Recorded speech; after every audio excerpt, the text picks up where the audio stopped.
Cái đó xuyên cho installing Windows လောက်တာ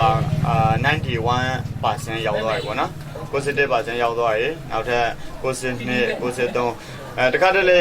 စက်အားမကောင်းလို့ရှိရင်တော့ဒီ Windows တင်တဲ့အခါကြာတာပေါ့နော်ဒါဆိုရင်92%ခဏလေးဆောင်ပေးရမှာဖြစ်ပါတယ်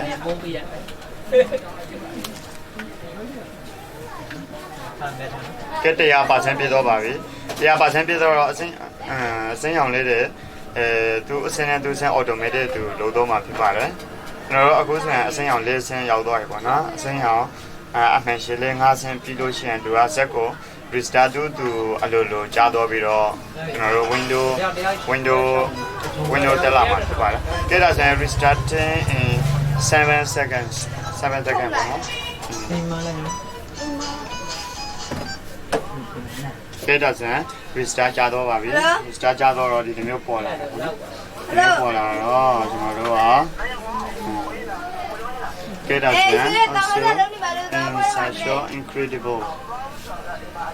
ကဲဒါဆိုရင်ဒီမှာကျွန်တော်တို့ဒီတိုင်းပဲထားပါမယ်ဘာမှမနှိပ်ပါနဲ့ဒီမှာ window logo လေးပြန်တက်လာပြီပေါ့နော် window logo လေးပြန်တက်လာပါပြီ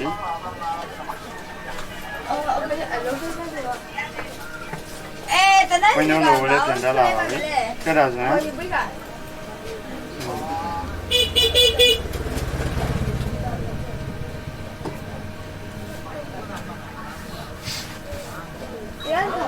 ခဏလေးဆောင်ပေးရမှာဖြစ်ပါတယ်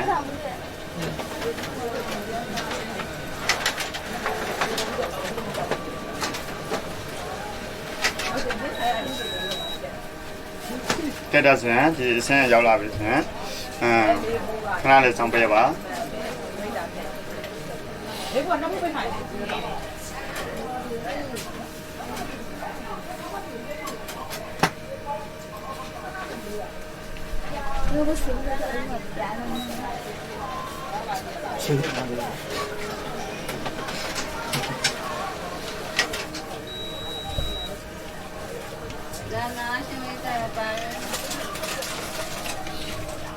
Getting device ready 100%getting ready ဆိုတာသူကဒီ window နဲ့ပတ်သက်ပြီးတော့အသုံးပြုလို့ရအောင်အတွက်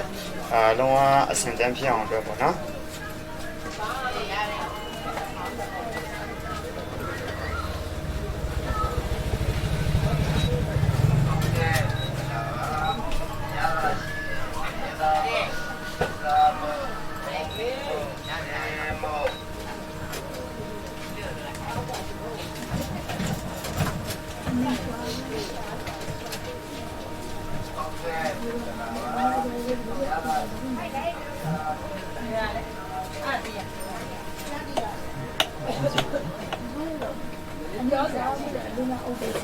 Getting ready.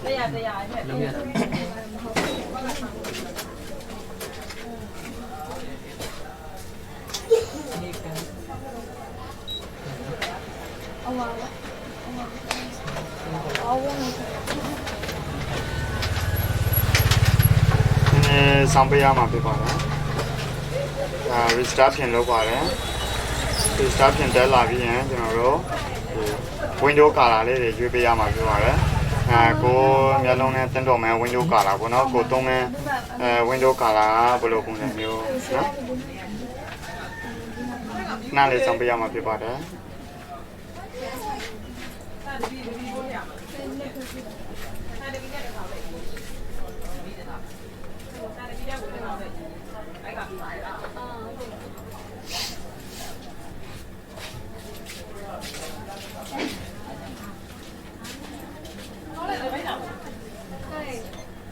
ကဲဒါဆိုရင်ဒီမှာသူက window ပြန်တက်လာတော့မှာပေါ့နော်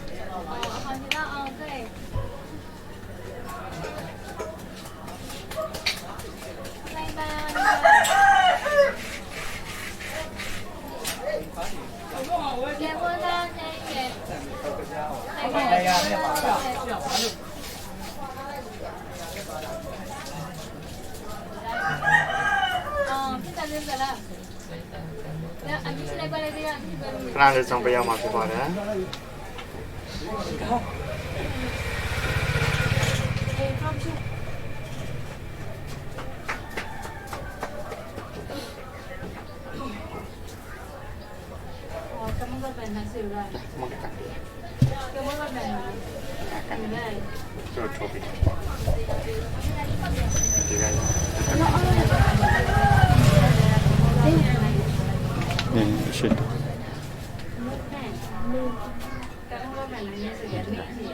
cái đó sẽ đi nhà mà personalize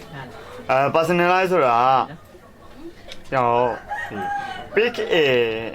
color you like and give your PC name ပေါ့နော်ကိုကဒီကွန်ပျူတာနာမည်ကိုကိုကြိုက်တဲ့နာမည်ပေးလို့ရပါတယ်ဥပမာဆိုပါစို့ကိုကျော်ဝင်းပေါ့နော်ကိုဘိုကျော်ဝင်းပြီးရင်ကာလာကလည်းကိုကြိုက်တဲ့ကာလာရွေးလို့ရတယ်ကိုဘယ်လိုမျိုးကာလာသုံးချင်လဲဒီလိုမျိုးလားဒီနေ့ကိုမျက်လုံးနဲ့တန်းတော်မဲ့ကာလာလေးရွေးပြီးတော့ဒီမှာ next ကို80တောင်းလိုက်ပါဒီမှာနော် next ရှိတယ် next ကို80တောပါမယ်ပြီးရင်တော့ဒီဆင့်ရောက်လာပြီဆိုရင်တော့ကျွန်တော်တို့က use express setting ကိုဝင်မယ်အဲဒါကျွန်တော်တို့ဒီဘက် customize setting ကိုဝင်ပေးရမှာဖြစ်ပါတယ် customize setting ဝင်ပြီးရင်တော့ Windows update ဆိုတာရှိပါတယ် Windows update လုပ်တဲ့အခါမှာကျွန်တော်တို့ကဒီ Windows update ကိုautomatically install important update ကိုမရွေးပါနဲ့ဒီအောက်က don't set up Windows update ဆိုပြီးတော့ no recommended ကိုရွေးပေးလိုက်နော်ဒါဆိုရင် Windows update လေးတွေမတောင်းတော့ဘူးပေါ့နော်မောရင်ကျွန်တော်တို့ကွန်ပျူတာပိတ်လိုက်တိုင်း Windows update တွေလုပ်နေလို့ရှိရင်အမြဲတမ်းကိုသူက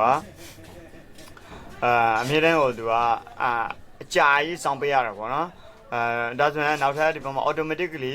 get device driver နော်ဒီကောင်လေးကိုကျွန်တော်တို့ off လုပ်ပေးရမှာဖြစ်ပါတယ်ဒါဆိုရင် off ဖြစ်တော့ပြီပေါ့နော် off ဖြစ်တော့ပြီဆိုတော့ဒီ automatically update my apps ကိုလည်း off လုပ်ပေးရမှာဖြစ်ပါတယ်ဒီလိုမျိုးဒီအစင်းအစင်းကိုကျွန်တော်တို့ကြော်ပြီးရင်တော့ next ကိုရှင်းဆက်တော့အောင်မှာဖြစ်ပါတယ် next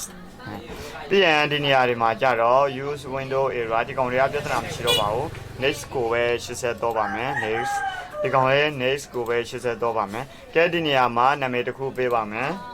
ဆိုပါစို့MITDC နော်ဒါတော့ကျွန်တော်တို့သင်နေကြောင်းနာမည်ပေါ့နော် YANGON ရန်ကုန်ရန်ကုန်ဆိုပြီးတော့ကိုကြိုက်တဲ့နာမည်တစ်ခုပေးပေါ့နော်ဒီ password ကတော့